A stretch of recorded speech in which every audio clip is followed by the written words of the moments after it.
Whew. That's a big one. That's why you come to Mississippi River early May.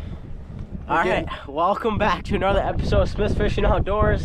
Today, we're on the Mississippi River with Gage. Last time we were here, we were catching perch. This time we're catching big bass. Check that out. Gotta love a topwater bite. Oh, buzzbait. This is sweet. Let's get after it. All right, guys, I'm gonna give you a little tip on how to fish a rage swimmer in weeds here. We just have a little weighted swim bait hook, and how I like to use these rage swimmers, because they're very buoyant with the action of the tail, even though they're a salt-filled bait that helps them sink. That tail, because it kicks so much, will help it kind of stay up in the water column. And I'll use this actually as a search bait, just Texas rig it like that. The slower you reel it, it fishes more like a swim jig. You can hop it through structure, along wood, weeds. And if you want to work it like a topwater, almost like a frog or a buzzbait, you can kind of give it little twitches through the top of the water. And that'll work just like a frog or a buzzbait. It's a pretty universal setup, and you'll find a lot of fish doing that. So that little rig right there, just cast that around, gets a bit all the time. Doing another big one too.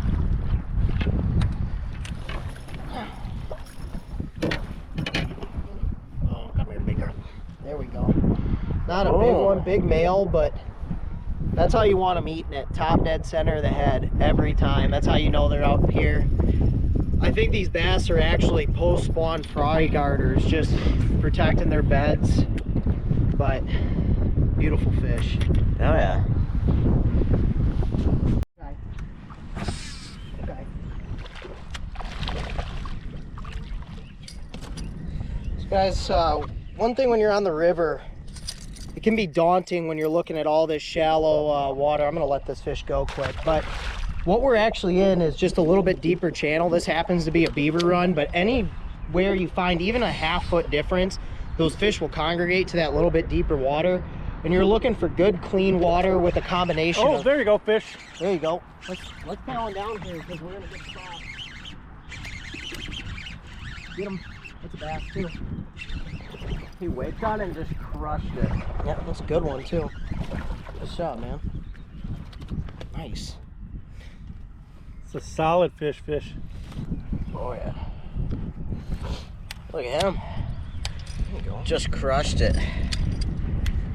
I like when the hook is just, oh, okay, just deep in there. I like when they eat frogs good. It's fun. Before he rudely interrupted me. Yeah. My bad. No. So what these fish are setting up on is just, there's a couple different types of grass. It happens to be lily pads and sandgrass with a little bit deeper water. So that can really help you narrow down what you're looking for. Just find multiple types of grass in the same area with a little bit deeper bottom, and that can make the difference between not getting bit and catching fish like that.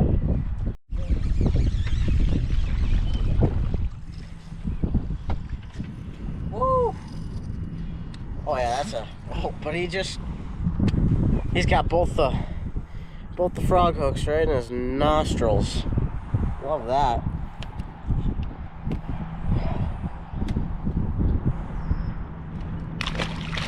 I tell you guys, so what I'm using here is the Be More Fishing toad stick, and this rod's a 7.3, so I'm really able to cast it pretty far, and when I get that far bite, I can set the hook.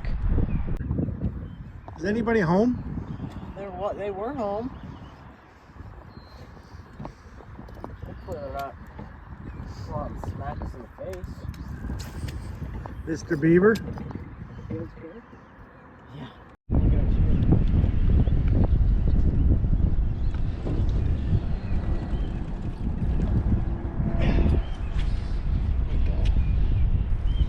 Again, top dead center. Liking that little Strike King frog on the back of that buzzer there. Little guy, but still fun. Fish somewhere in those weeds.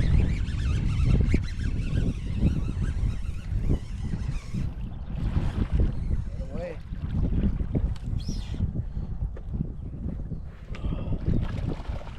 Shake those weeds off for me, thank you. You are not as big as I thought you were.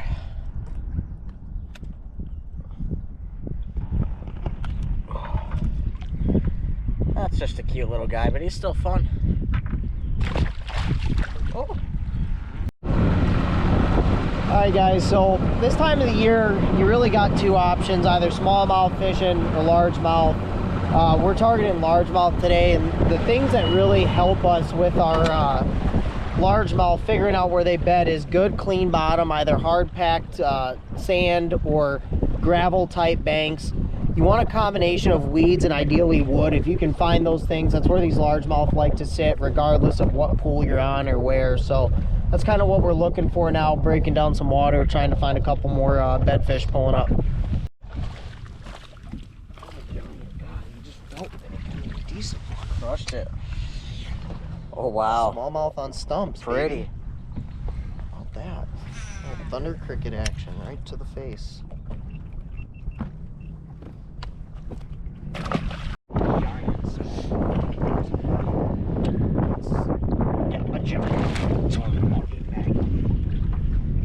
That's why we came back.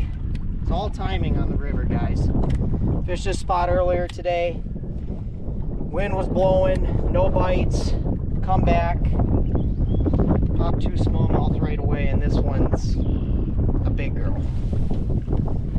Of course, she's barely got that crankbait. That's always how it is. That's why I use a really limber rod like this, so when they make those runs, it's pull the hook out of their mouth.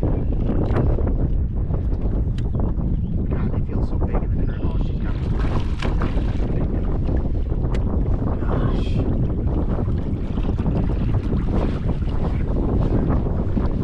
Come hang out with us. Gotcha. Oh wow. There we go. Look at that. Freaking magnum. Holy crap. That's awesome. Just hooked right in the corner of the mouth. Big girl. It's beautiful fish. Get her on the scale, see how much she weighs.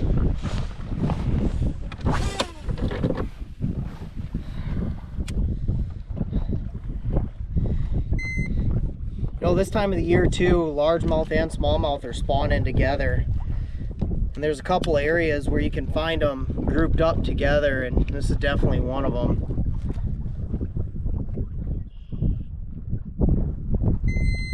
$3.76. So 3 3/4.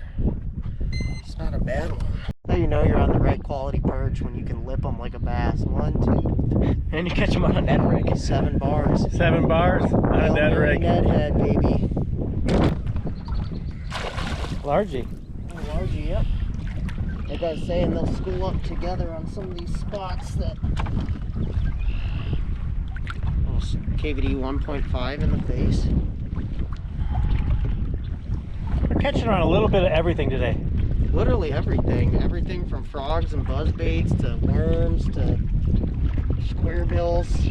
That's one of the joys about the river, is that, you know, you can really do anything. I mean, there's guys that come here and do the live scope deal, and then you can come here and fish shallow weeds. There's really something for everybody on the river. And we have pretty good fishing for everything, not just bass, walleye, panfish. It's just a fertile fishery that produces a lot of big fish. So if you have a free weekend trying to go somewhere new, head over to Lacrosse. There's a lot to do, great city and great fishing. Frickin' choked it. Oh my goodness. If a frog bite doesn't get you jacked up, why are you fishing? Right.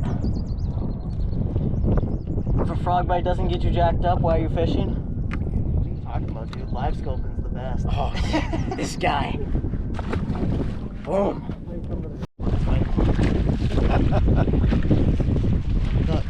You know what? Big. Never mind. Good one. I was picking out a freaking backlash. Good bass. Largy up here, huh?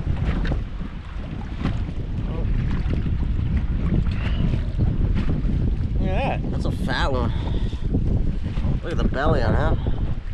I was picking on a backlash and I went to reel and I was like, that's a fish. So it wasn't a stupid idea to come up here. There's another something or other. They are just loaded up here. Alright. I wasn't expecting that. So we caught a pike, a largemouth, and what's this? Another largy, I think. On a smallmouth spot. On a smallmouth spot. That's the Mississippi River for you. Just when you think you got it figured out, it humbles you. Oh, not bad. Nice one, fish. Just crushing it. That's a decent one. But we found him. Found him again. That's fun. You sit in one spot and just catch bing, bing, bing, 4 fish. That's cool. Oh God! It's a big bass. That's a big, big bass.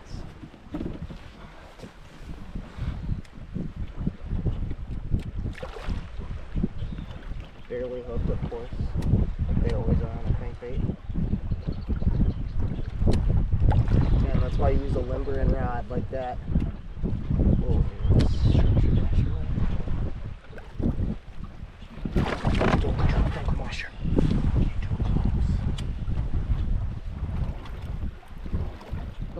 Oh, That is a toad.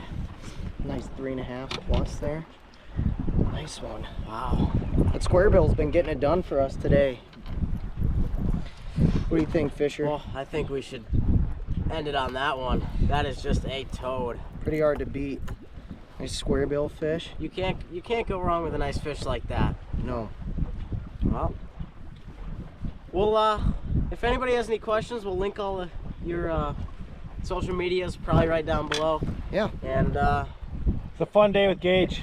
Yeah, I appreciate you guys joining me in the boat today. Definitely got humbled a little bit, learned a lot about the river, which is always fun to do, and caught some fish. caught fish. It's never the Can't go same wrong every with day. that. No. All right. Well, if you guys enjoyed this episode, please hit the like, subscribe button, and we'll see you on the next adventure.